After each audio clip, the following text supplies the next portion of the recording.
En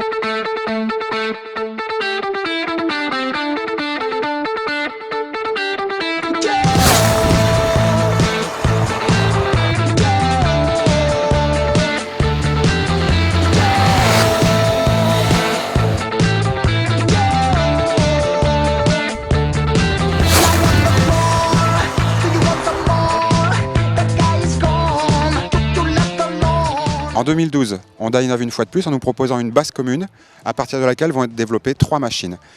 L'Integra 700, la NC 700S et la NC 700X que nous essayons aujourd'hui. Cette plateforme commune s'articule autour d'une mécanique commune évidemment, donc là en l'occurrence il s'agit d'un bicylindre parallèle de 670 cm3 avec la particularité d'avoir un vilebrequin calé à 270 degrés, ce qui va lui donner un petit peu de caractère. Il est disponible en 2 puissances, 35 et 38 kW, soit environ un peu plus de 47 chevaux ou un peu plus de 51 chevaux.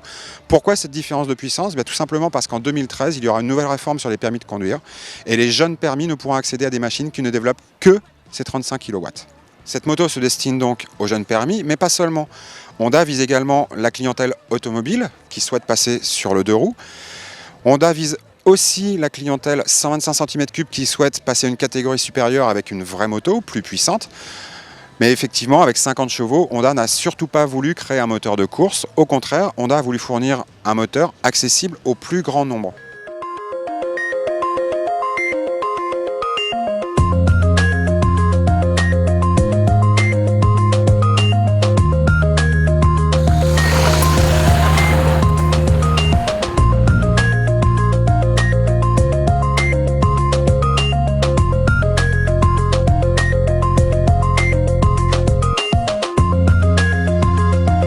Malgré sa puissance relativement modeste, c'est tout d'abord un moteur qui se caractérise par sa grande souplesse. Ainsi, à l'usage, on ne joue pas en permanence avec la boîte de vitesse. Une boîte de vitesse au demeurant qui n'appelle aucune critique. Tous les rapports passent vraiment très facilement, que ce soit à la montée ou à la descente. Aucun problème de ce côté-là. Le couple, quant à lui, 62 Nm, est suffisamment important dans la majorité des cas. Encore une fois, ça vous permet de vous passer l'utilisation intensive de la boîte de vitesse. On remarque simplement que les reprises sur le 6e et dernier rapport sont parfois laborieuses, c'est normal. Le moteur a été développé pour fournir sa puissance maximale assez bas dans les tours. On a une zone rouge qui est à 6500 tours minute.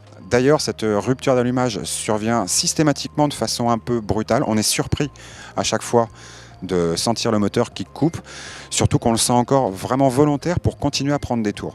Un autre paramètre non négligeable, c'est aussi un moteur qui a été conçu pour consommer peu de carburant. Honda annonce 3,6 litres pour 100 km. Il faut savoir que cette consommation de 3,6 litres au 100 a été obtenue avec la boîte de vitesse DCT, la Dual Clutch Transmission qu'on a découvert chez Honda l'année dernière avec la VFR 1200, qui était positionnée sur le mode Drive. Donc là, la boîte était en tout automatique. Elle sera disponible sur la NC 700X à partir de mi-avril 2012. Pour mémoire, c'est un système qui vous permet au choix de passer les rapports de façon 100% automatique ou bien de les actionner directement par des palettes au guidon. On dispose donc d'une mécanique facile à utiliser, mais elle est servie par une partie cycle tout aussi facile. Avec un centre de gravité très bas, la moto est très maniable en ville par exemple. Et si vous commencez à attaquer les petites routes sinueuses, la partie cycle se monte là très rigoureuse. C'est une moto qui n'est absolument pas piégeuse, au contraire elle est très saine.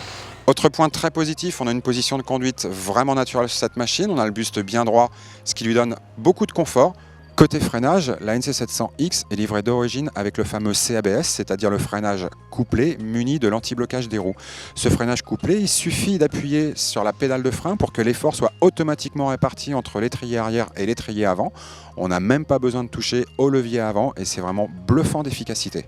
Astuce très maligne sur cette NC 700X, c'est que sous le faux réservoir, on peut ranger un casque intégral. Le vrai réservoir étant lui situé sous la selle, et puis on va commander l'ouverture de ces deux trappes, donc celle du faux réservoir et celle du vrai réservoir, grâce à la clé de contact.